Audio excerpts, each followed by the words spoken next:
It was Christmas morning, a day that should have been filled with laughter, joy, and family cheer. But in an instant, everything changed. The sound of gunfire ripped through our peaceful neighborhood. My heart froze as I saw my daughter and son fall to the ground, their screams echoing in the air. I couldn't believe what was happening. How could a normal Christmas morning turn into a nightmare? And the worst part? It was our neighbor, the HOA. Karen, someone we had trusted, someone we never suspected, who had pulled the trigger.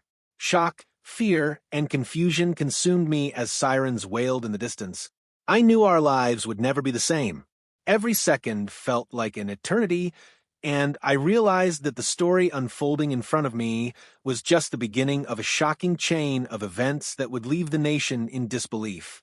Before we dive into this shocking story, I have a question for you. Yes, you watching right now. Where are you watching from? Drop the name of your city in the comments below, because I want to know which part of the country is witnessing this terrifying tale unfold. Is it New York? Los Angeles? Chicago? Or maybe a small town where nothing like this would ever seem possible? I want to hear from you.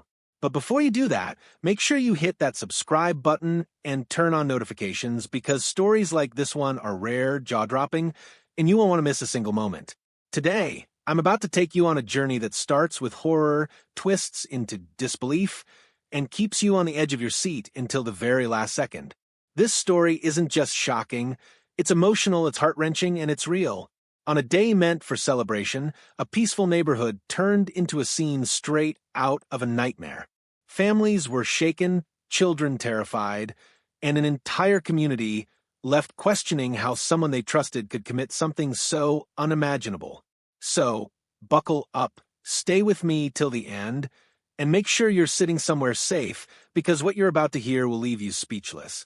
This is the story of how an HOA Karen changed a family's Christmas forever, and trust me, the twists and turns you'll see are something even the most experienced storytellers couldn't predict.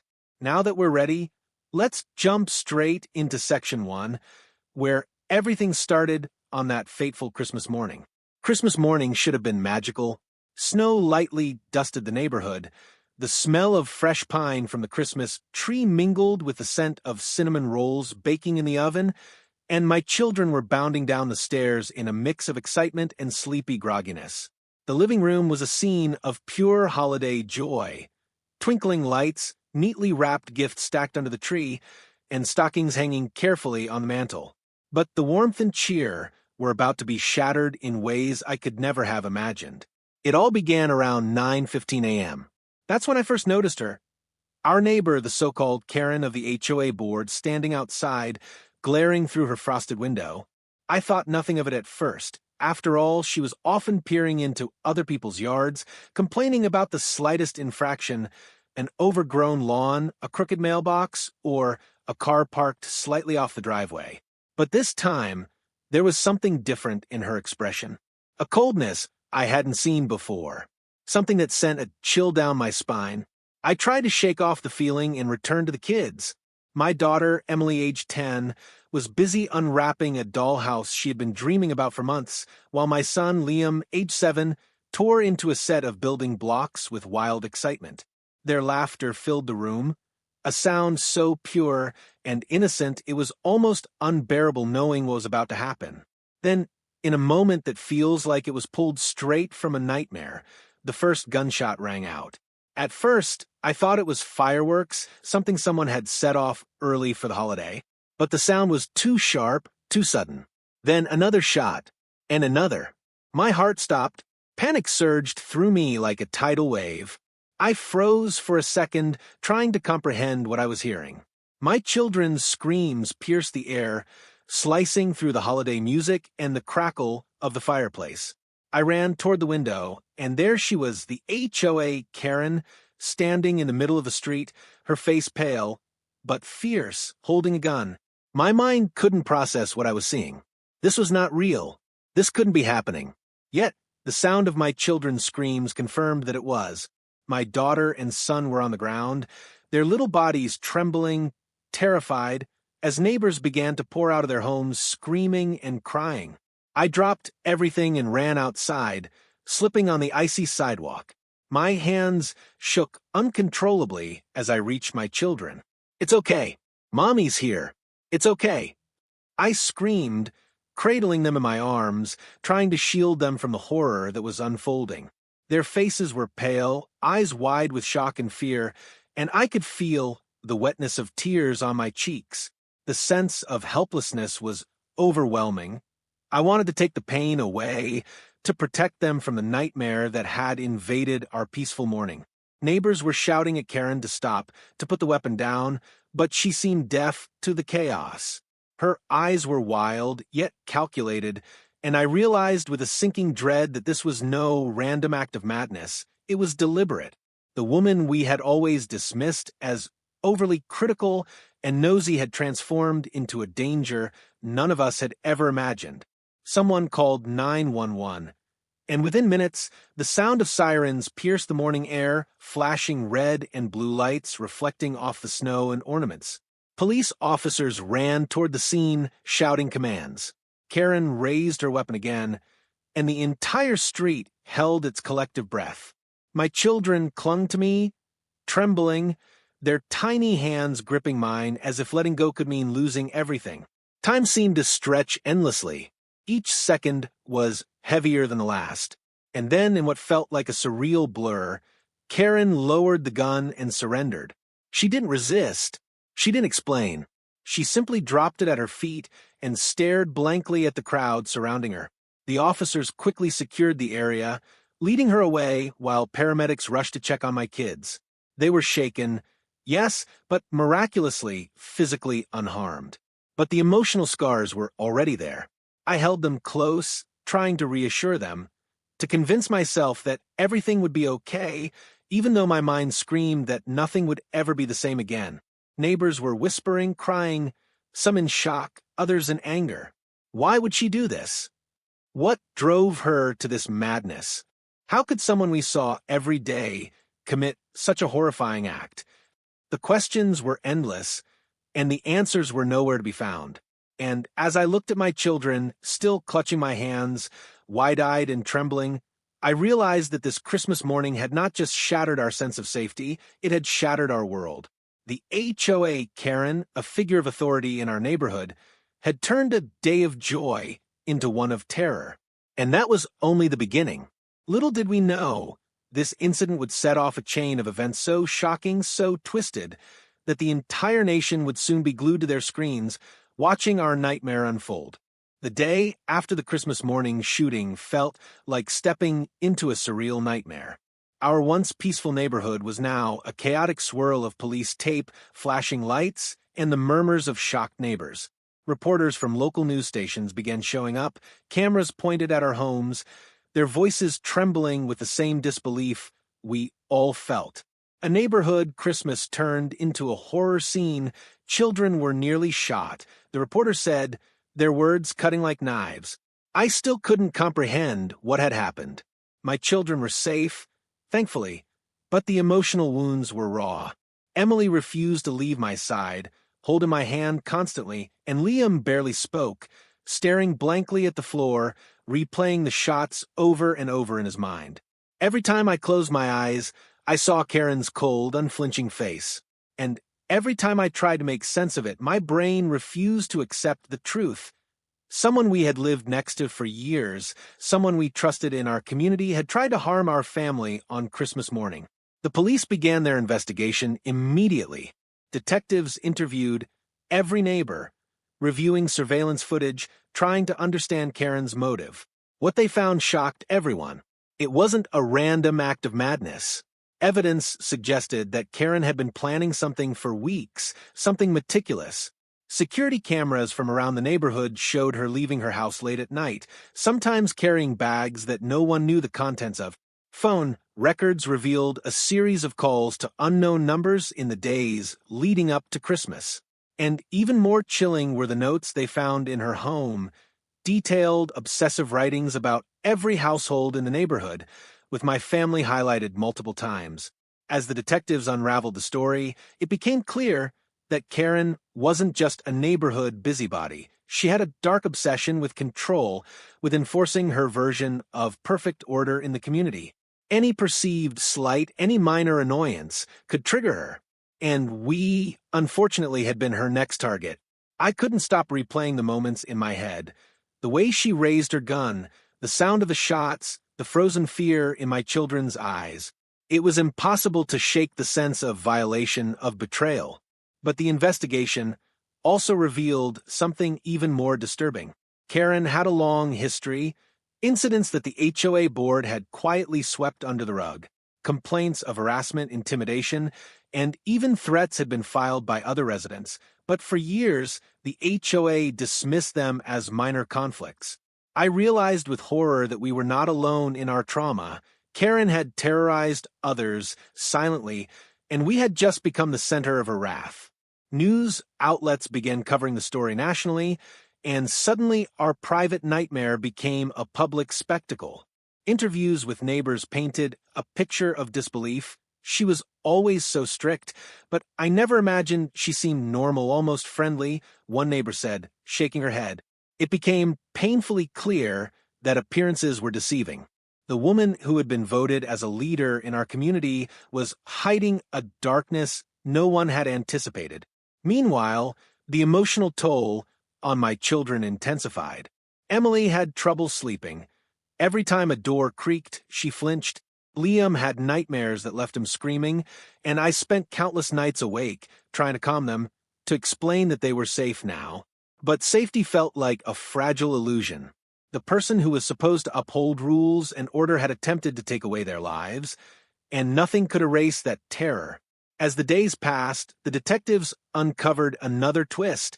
Karen had not acted alone. There were indications that she had confided in someone, possibly seeking advice or validation. Text messages hinted at a secret accomplice, someone who encouraged her obsession with control over the neighborhood. The thought that this attack might not have been entirely solitary added a new layer of fear. Was there someone else lurking, ready to act? Could our family still be in danger? Amid this chaos, I realized that the Christmas morning incident had shattered more than just our sense of security. It had torn apart the very fabric of our community. Friends turned suspicious of each other, neighbors whispered behind closed doors, and the HOA board struggled to maintain control, unable to reassure the residents who now looked at each other with distrust. The festive holiday spirit was replaced with fear, anxiety, and suspicion. One night, as I sat watching my children finally fall asleep, exhausted from days of therapy sessions and counseling, I received a call from one of the detectives. "We've found something you need to see," he said, his voice grim. He asked me to come to the station immediately. My heart raced. What else could there be? Had Karen planned something even worse than the morning shooting? Was there a plot we hadn't uncovered yet? At the station, they laid out a series of documents, photographs, and recordings. Among them were emails Karen had sent to herself, meticulous, detailed plans for targeting families she considered disobedient or unworthy. They even included diagrams of homes, schedules, and potential escape routes. It was chilling. The woman who had smiled at us during neighborhood meetings, who had served coffee at HOA gatherings, had been orchestrating terror behind closed doors. As I left the station, the cold December air hit me like a slap. My mind was spinning. How could someone live among us for years, hiding this level of obsession? How had we not seen the warning signs? And most importantly, what if her plans hadn't failed on Christmas morning? What if my children hadn't survived? The answers were terrifying, and the questions seemed endless. That night, I realized that the story was far from over. Karen's actions were only the surface of a much deeper, darker web of obsession and control. And as the investigation continued, we would uncover secrets that no one in the neighborhood could have imagined.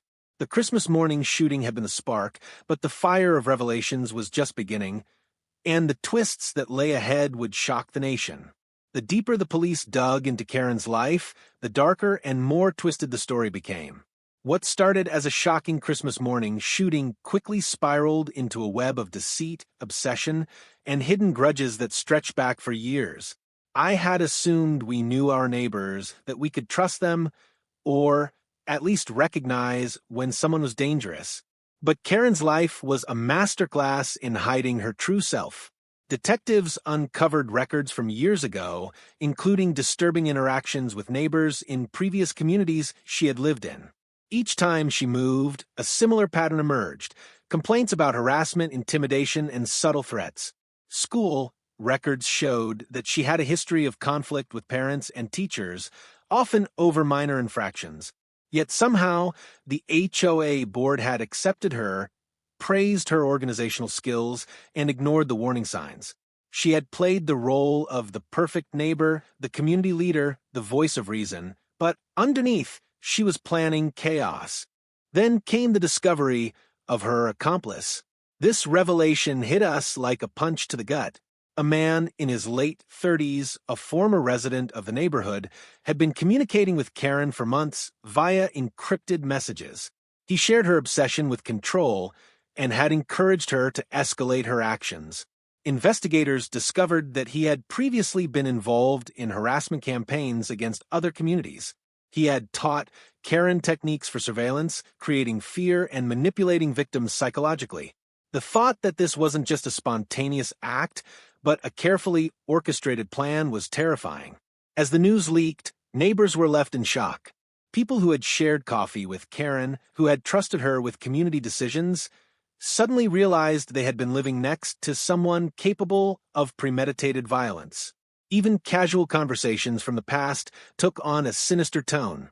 Every complaint Karen had made suddenly seemed like part of a larger obsession rather than a simple concern about the neighborhood.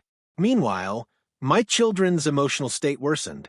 Emily started speaking about bad dreams that weren't really dreams, describing Karen and the accomplice as figures who followed her everywhere. Liam would startle at any sound, convinced that someone was outside, watching. Their innocence had been fractured in a single moment, and each new revelation only amplified their fear. Therapy sessions became a battlefield of memories, tears, and trying to explain to children why someone could hate so much. But the twists didn't stop there. During the investigation, detectives discovered that Karen's obsession had a trigger rooted in her own past. Family records revealed a troubled childhood. Her parents had been highly controlling, constantly criticizing her every move. It became clear that Karen's need to control her environment was a learned behavior, a twisted response to years of feeling powerless.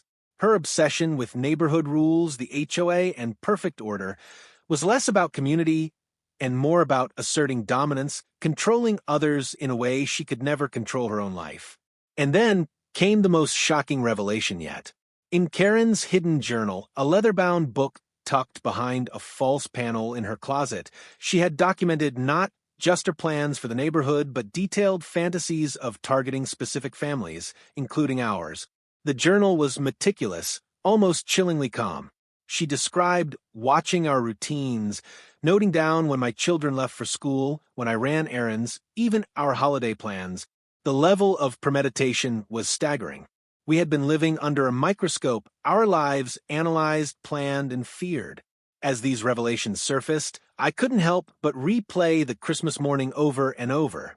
Each new piece of information added layers of horror. The HOA Karen we thought we knew, the smiling, controlling, but ultimately harmless woman, was a far cry from the person described in the investigation files. And yet, she had been allowed to infiltrate our lives for years without anyone noticing the signs.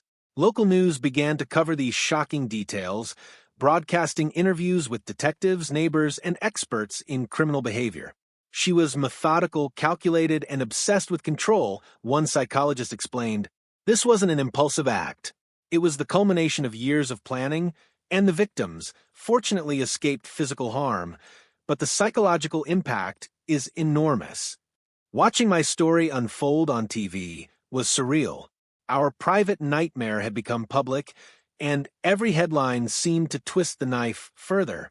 The accomplice's identity was finally revealed to the public, a man who had no prior criminal record but a history of manipulation and harassment. He had helped Karen monitor the neighborhood, share insights, and encourage her violent fantasies. It was a revelation that left everyone shaken. The thought that another human being could actively facilitate such terror made the entire neighborhood feel unsafe. Could we trust anyone again? Even as the police continued to uncover more evidence, the sense of betrayal in the neighborhood was palpable. Former friends avoided eye contact, neighbors whispered about past interactions, and community meetings were tense and filled with fear. The HOA itself was in chaos. Meetings were canceled, and the board struggled to regain trust. Their failure to act on previous complaints suddenly seemed criminally negligent. The entire infrastructure of trust had been shattered. At home, I focused on shielding my children from the media frenzy, but it was impossible to hide everything. Emily asked why people hated our neighbor, and Liam wanted to know if she would ever come back. Explaining that someone could plan such violence without a clear reason was impossible. I could only hold them, remind them that they were safe now, and promise that we would fight to make sure nothing like this ever happened again. The Christmas morning incident had been just the beginning. Karen's past, her obsession, and her accomplice revealed a disturbing pattern of control and violence that no one had anticipated. And as more secrets emerged, it became clear that the story was far from over. The neighborhood, the community, and the nation would soon learn that what happened to us was a glimpse into a deeper, darker truth about how obsession can hide in plain sight. Little did we know, the next chapter would reveal an even more shocking twist, one that would challenge everything we thought we knew about safety, trust, and justice.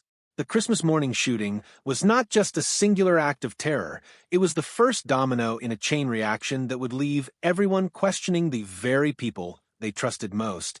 The days following the investigation were surreal. Our neighborhood, once a picture of suburban calm, had turned into a fortress of fear and suspicion. Police patrols were constant, cameras appeared in every street corner, and residents exchanged wary glances as if anyone could be hiding secrets like Karen. Meanwhile, Karen sat in custody, her expression unreadable. The community wanted answers, and so did we. The first public confrontation came during the arraignment hearing. I had braced myself for this moment, unsure if I could face her without collapsing into tears or rage. The courtroom was packed with reporters, neighbors, and families who had endured her obsession over the years. When she entered, Karen's demeanor was calm, almost eerily serene, as if nothing had happened. But behind that calm, I could sense the same obsession, the same cold calculation that had marked Christmas morning. The prosecutor laid out the charges: attempted murder, child endangerment, premeditated planning, and conspiracy with her accomplice. As each charge was read aloud, I felt a mix of relief and anger.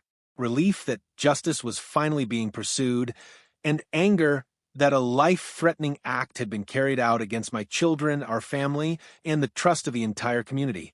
I could hear Emily whispering to me from the back of the courtroom, "Mom, is she really going to pay for what she did?" I squeezed her hand, unsure how to answer without shattering my own composure. But the twists didn't stop there. During the hearing, Karen's accomplice appeared in court, flanked by his attorney. I had assumed he was just a shadowy figure behind her, a facilitator. But as I watched him, the realization hit me. He had been more involved than we ever imagined.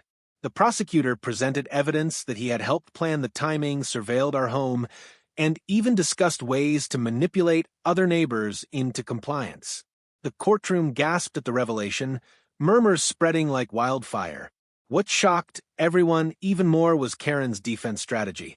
Her attorney claimed that she had acted under psychological duress, painting her as a victim of her past traumas. The courtroom erupted in disbelief. Victim? After everything she had orchestrated? After the fear she had inflicted on my children and countless others? It was infuriating. Yet, the defense was strategic, designed to sow doubt and exploit legal loopholes. I realized that this would not be an easy fight. Justice would not come swiftly. Meanwhile, the accomplice made a surprising move. During cross-examination, he unexpectedly implicated Karen even further, claiming she had coerced him into participating and that her obsession had driven every plan, every step, every decision. It was a shocking betrayal, one that changed the tone of the trial. He painted her as a mastermind, the orchestrator of terror, while portraying himself as a misguided follower. The courtroom tension was palpable. Gasps, whispers, and shocked expressions filled the room. Back at home, the emotional toll on my children intensified. Emily became withdrawn, rarely speaking except when prompted. Liam's nightmares worsened, often waking up screaming about the bad lady and the man outside our house. I found myself unable to sleep, constantly monitoring them, reading articles, watching the news, and trying to understand the depth of what had happened. The trauma was not just emotional, it was physical, psychological, and suffocating. Neighbors began sharing their own stories, revealing how Karen had manipulated, harassed, and intimidated them over the years. Some had moved away, quietly, unable to endure the constant tension. Others had been verbally threatened when trying to voice complaints. The full extent of her obsession was staggering. We realized that Christmas morning had been just one act in a long history of hidden aggression, and that for years many had suffered in silence. The media frenzy intensified. Headlines screamed about the HOA horror and Karen's Christmas chaos, turning our private nightmare into a public spectacle. I felt torn, grateful that people understood the danger she posed, yet angry that my children's trauma was now public. The community's image, once serene and idyllic, had been shattered, replaced by a narrative of fear and distrust. Then came an unexpected twist.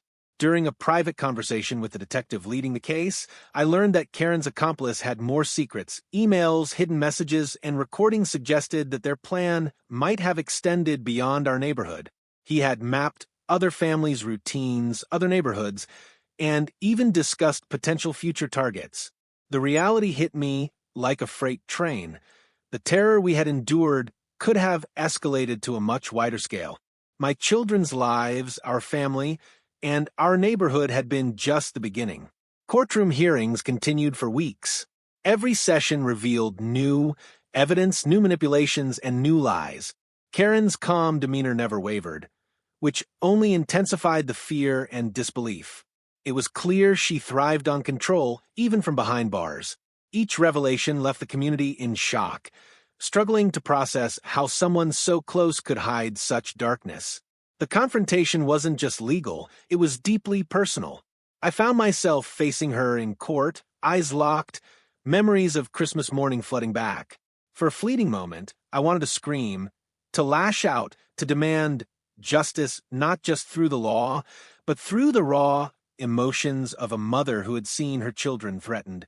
But I held back, channeling that anger into focused determination and the knowledge that the law would have to prevail. This section of the story, of courtroom drama, unexpected betrayals, and psychological manipulation, was more than just legal proceedings. It was a confrontation that revealed the true depth of Karen's obsession, the complicity of her accomplice, and the fragility of trust in a community once thought safe. The nation watched in disbelief as a story that began with a Christmas morning nightmare evolved into a shocking legal and psychological battle. By the end of this chapter, one thing was clear: the story was far from over. The courtroom had exposed secrets, lies, and betrayals, but the emotional scars and twists that lay ahead would push everyone involved to the edge of endurance. The real question remained: could justice truly prevail, and could a family ever recover from such a calculated act of terror? As the trial dragged on, the tension in our lives reached a breaking point. The courtroom had become more than a place for legal proceedings. It was a stage for truths that were stranger, darker, and more horrifying than anyone could have imagined. Every new piece of evidence, every revelation left the nation and our neighborhood reeling. It started with Karen herself. During a particularly tense hearing, prosecutors presented newly discovered emails and journal entries, revealing that her obsession extended far beyond mere control of the neighborhood. She had meticulously documented not just our family, but dozens of others. Plans, schedules, surveillance notes, everything indicated that Christmas morning wasn't an isolated event. She had mapped out long-term strategies, identifying who she considered threats, who could be managed, and even which families to teach lessons to. The sheer premeditation was horrifying. It was almost impossible to fathom that a person could live among ordinary families and nurture such darkness. Then came the most shocking revelation. Karen had secretly manipulated the HOA board itself. Investigators uncovered that she had been funneling false complaints, threatening other board members, and using her position to control who received warnings, fines, or scrutiny. What had once seemed like petty obsession, overgrown lawns, crooked mailboxes, noise complaints, was actually part of a calculated psychological game. The neighborhood was not just her stage, it was her chessboard. But the real bombshell came from her accomplice. In a twist no one expected, he confessed during a private interrogation that Karen had planned an even larger attack. According to him, she intended to escalate her actions to more dangerous levels in the following months, targeting multiple families she considered disobedient or unworthy. He admitted that without intervention, her plans could have left countless families traumatized or worse. The idea that Christmas morning had been a near miss shook me to my core. Our survival had hinged on chance, timing, and the quick response of law enforcement. The courtroom gasped as these revelations were read aloud. The media captured every reaction. Neighbors crying, parents hugging children tightly, and our own family sitting stunned as the magnitude of Karen's obsession came into focus. This was no longer just about one terrifying morning. It was about a long, calculated campaign of control and fear. Our story had gone from shocking to unimaginable. Emotionally, the impact on my children was profound. Emily, once curious and playful, had become withdrawn, anxious, and cautious. Every door slam, every unexpected sound triggered a reaction rooted in fear. Liam, who had always been energetic and carefree, now approached life with a hesitancy that broke my heart. The psychological damage of living under someone's obsessive surveillance was evident, and I knew that healing would be a long, arduous journey. Therapy became essential not just to process the trauma, but to reclaim the innocence that had been stolen from them. At the same time, the neighborhood struggled to cope. Trust, once the foundation of our community, had been shattered.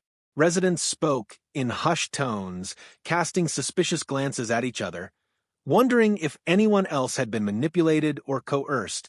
Community gatherings were canceled. The HOA board was dissolved temporarily as investigators reviewed every decision Karen had influenced. Families who had once felt safe in their homes now questioned whether safety was ever real. The Christmas morning shooting had ignited a ripple of fear and uncertainty that would take years to heal. And then came the final twist. Karen, despite all evidence against her, attempted to shift blame. She claimed that she was protecting the neighborhood, that her actions were meant to prevent chaos and teach responsibility. The courtroom erupted in disbelief. Her calm, calculating explanation sent chills down the spine of everyone present. This was the woman who had attempted to destroy lives, now framing herself as a savior. Her accomplice's testimony, the journals, and the emails left no room for doubt. But even in the face of irrefutable evidence, Karen refused to accept accountability. The legal battle continued, culminating in a dramatic hearing where the judge had to consider the extent of her psychological manipulation. Experts testified about her obsessive-compulsive tendencies, her need for control, and the danger she posed to the community. But the final verdict had to reflect not just the mental state of the perpetrator, but the tangible, lasting harm caused.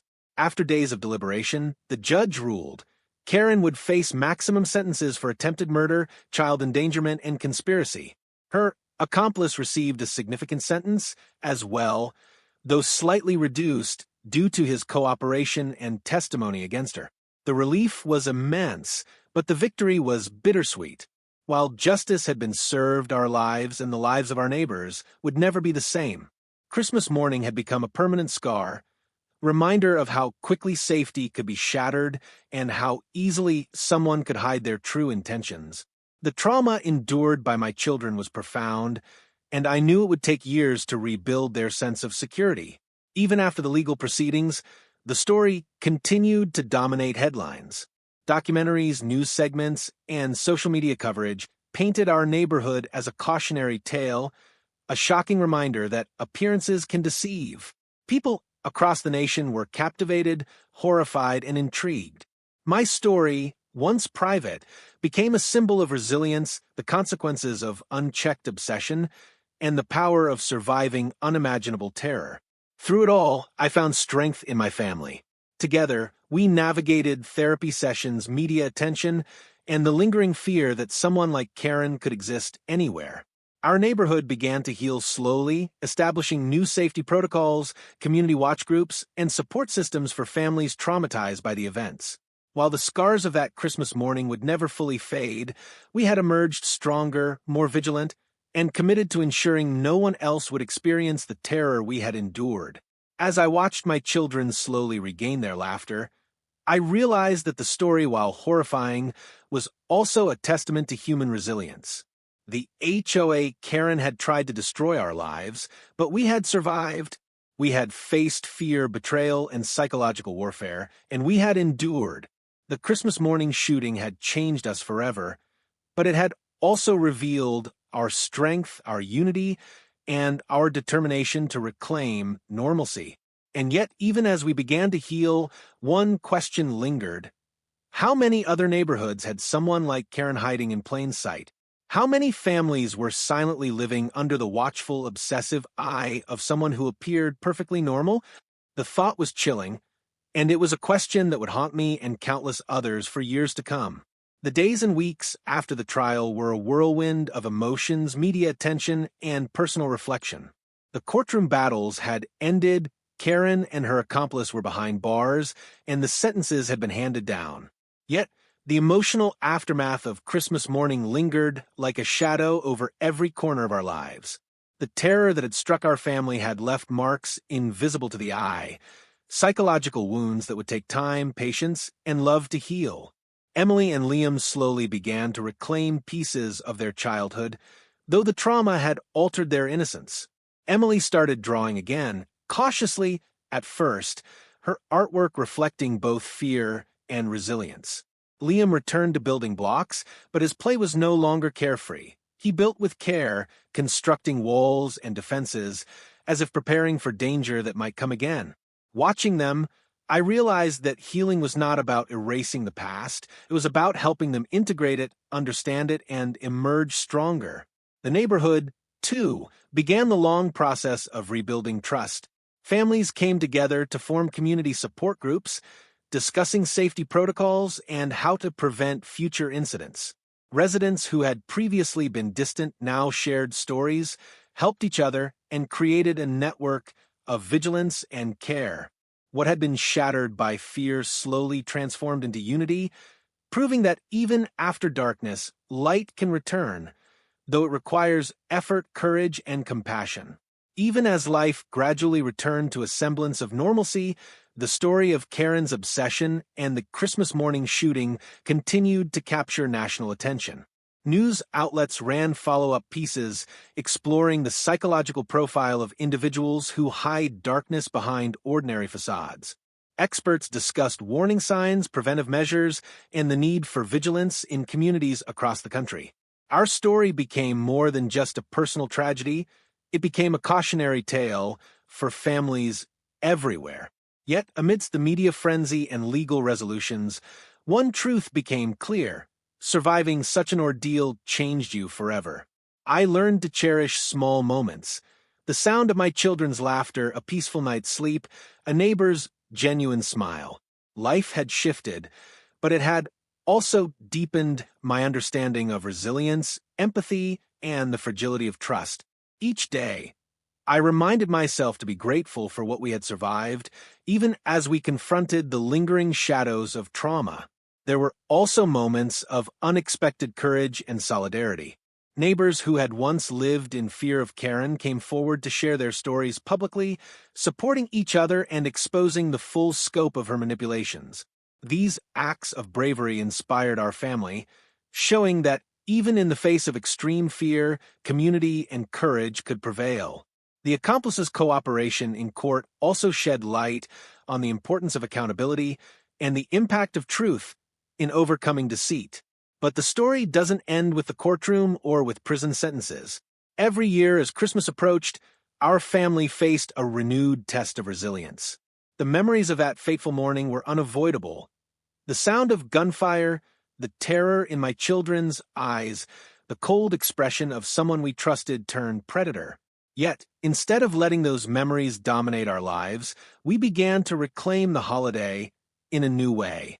We celebrated safety, unity, and the courage it took to survive. We honored our survival, not the terror. I also took the opportunity to advocate for neighborhood safety, mental health awareness, and community vigilance. Sharing our story publicly was not about sensationalism, it was about education, prevention, and empowering others to recognize warning signs before it was too late. I wanted families across the country to understand that danger can hide in plain sight and that awareness, empathy, and proactive measures can save lives. In reflecting on everything that happened, a profound lesson emerged. Trust, though fragile, is essential, but it must be paired with awareness.